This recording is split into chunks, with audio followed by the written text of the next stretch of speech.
This portion of CardioSource Video News is brought to you by Medtronic.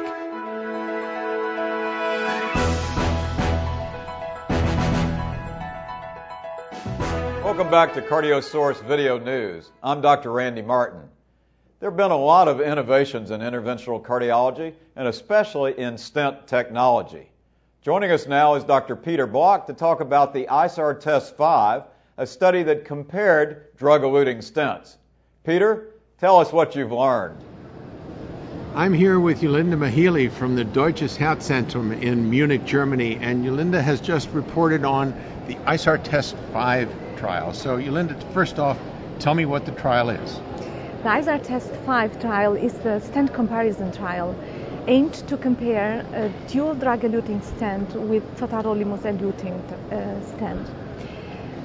The hypothesis of the trial was that the dual drug-eluting stent is non-inferior to the totally-eluting drug-eluting stent, which is the Endeavor Resolute.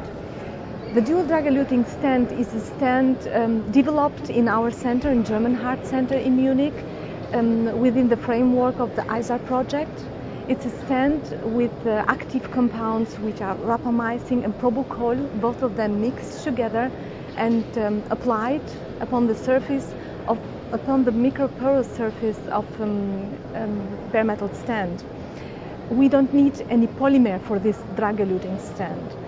And this stent was compared in our ISAR-TEST-5 trial with Endeavor Resolute stent, which is a permanent polymer drug-eluting stent. The primary endpoint was the combined incidence of cardiac death, target vessel-related myocardial infarction, and target lesion revascularization at 1 year. So you have 1 year results at this point, is that right, Julinda, but not yet any longer results. So what did you find? We found that both stents are very comparable according to the primary endpoint. We had a device-oriented MACE rate of 13% with both devices.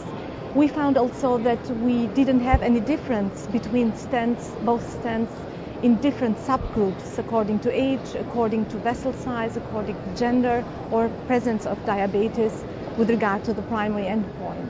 The most important finding was also that both stents were very comparable according to the safety out to 1 year. We had a definite probable stent thrombosis rate of 1.2% with both stents.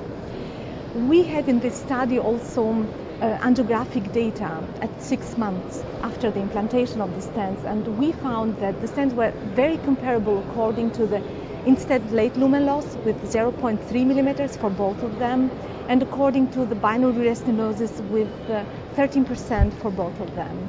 So really pretty good comparable outcomes for a non-polymer stent. Looks like that's pretty promising because nobody likes to have polymer on the stent if they can possibly avoid it, particularly for the late outcomes. Now you're going to follow this out for another year, is that right? It's right. Well, I wish you the best. I hope that this trial shows us a lot more about whether a stent can or can't have polymer on it. Thank you, Linda. Thank you.